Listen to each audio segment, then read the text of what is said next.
Good morning friends. स्वागत है आपका आपके अपने YouTube channel study with Ravi Thakur पर। चलिए आज के हिंदी ट्यूटोरियल वोकैबुलरी की शुरुआत करते हैं। वोकैबुलरी के पीडीएफ के लिए आप मुझसे टेलीग्राम ग्रुप पर जुड़ सकते हैं। मेरे टेलीग्राम ग्रुप का नाम है स्टडी विद रवि ठाकुर, तो आप पीडीएफ के लिए मेरे टेलीग्राम ग्रुप पर जुड़ सकते हैं। टेलीग्राम ग्रुप का लिंक मैं इसी वीडियो के कमेंट बॉक्स में भी डाल दूंगा, नीचे डिस्क्रिप्शन बॉक्स में, तो आप वहां पर जाके टेलीग्राम ग्रुप के लिंक को एक्सेस कर सकते हैं।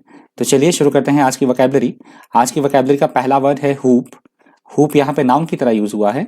इसका मतलब होता है जनरल सेंस में, अगर हम सिंपल सेंस में इसका यूज लें तो इसका यूज होता है धातु या प्लास्टिक का एक बड़ा छल्ला होता है, गोल रिंग टाइप, उसको बोला जाएगा हुप। और यदि हम एडिटोरियल में जो इसका यूज हुआ है उस सेंस में लेते हैं तो किसी भी काम करने का जो एक स्पेसिफिक दायरा होता है, एक मानदंड होते हैं, कुछ एक नियम होते हैं, कुछ एक स्टैंडर्ड्स होते हैं, तो उस सेंस में लिया गया है यहाँ पे हुप का यूज।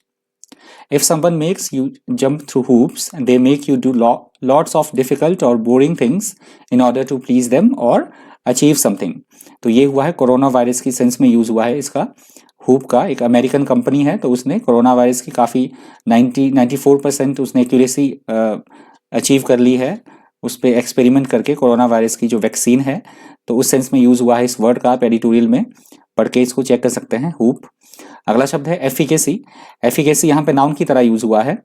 इसका मतलब होता है किसी की क्वालिटी होना, कोई किसी वस्तु में या किसी बात में कोई विशेष गुण होना, उसकी क्षमता होना अथवा उसकी इफेक्टिवनेस होना, उसकी प्रभावकारिता होना, उसको बोला गया है efficacy. If you talk about efficacy of something, you are talking about its effectiveness and its ability to do what it is supposed to, that is called efficacy. अगला शब्द है रेप्लिकेट। रेप्लिकेट यहाँ पे वर्ब की तरह use हुआ है। इसका मतलब होता है किसी की हूबहू नकल करना, या हम बोल सकते हैं किसी की फोटोकॉपी बनाना, उसको बोला जाता है replicate. If you replicate someone's experiment, work और research, you do it yourself in exactly the same way, that is called replicate. Next word है रैंप अप। रैंप अप यहाँ पे वर्ब की तरह यूज हुआ है। इसका मतलब होता है किसी भी चीज में बड़ी तेजी के साथ बढ़ोतरी होना, वृद्धि होना, उसको बोला जाता है रैंप अप। टू इंक्रीज और cause to increase, that is called ramp up. Next word है इम्पॉसिबल। इम्पॉसिबल यहाँ पे एडजेक्टिव की तरह यूज हुआ है।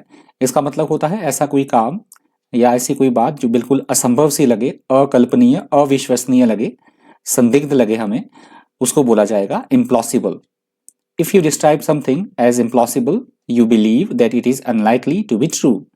That is called implausible. अगला शब्द है फ्रजाइल। फ्रजाइल यहाँ पे एडजेक्टिव की तरह यूज हुआ है। इसका मतलब होता है बहुत ज्यादा नाजुक होना, कमजोर होना, या फिर बहुत ज्यादा दुर्बल होना, कमजोर होना, उसको बोला जाता है fragile. Something that is fragile is easily broken or damaged. That is called fragile. अगला वर्ड है ट्रूस। ट्रूस यहाँ पे नाउन की तरह यूज हुआ है।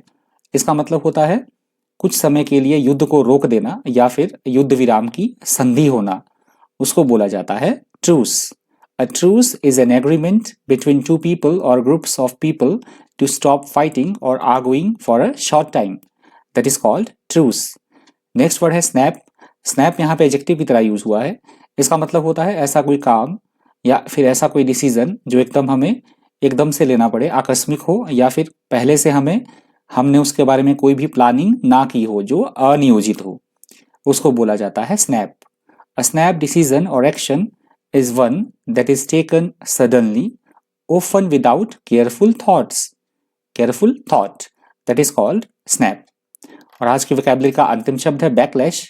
बैकलैश यहाँ पे नाउन की तरह यूज हुआ है। इसका मतलब होता है किसी भी सामाजिक या किसी तरह की कोई राजनीतिक घटना है, उसकी तीव्र प्रतिक्रिया होना, उसको बोला जाता है backlash. A strong reaction against a political or social event or development, that is called backlash. तो ये आज की वोकैबुलरी का अंतिम शब्द था। यदि आपको वीडियो हेल्पफुल लगा हो, इन्फॉर्मेटिव लगा हो, तो प्लीज़ वीडियो को लाइक कर दीजिएगा, ज़्यादा से ज़्यादा वीडियो को शेयर कीजिएगा। और अगर आप मेरे चैनल पर नए हैं तो चैनल को सब्सक्राइब करना बिल्कुल मत भूलिएगा। तो आज की वोकैबुलरी में इतना ही। Thank you, thanks for watching.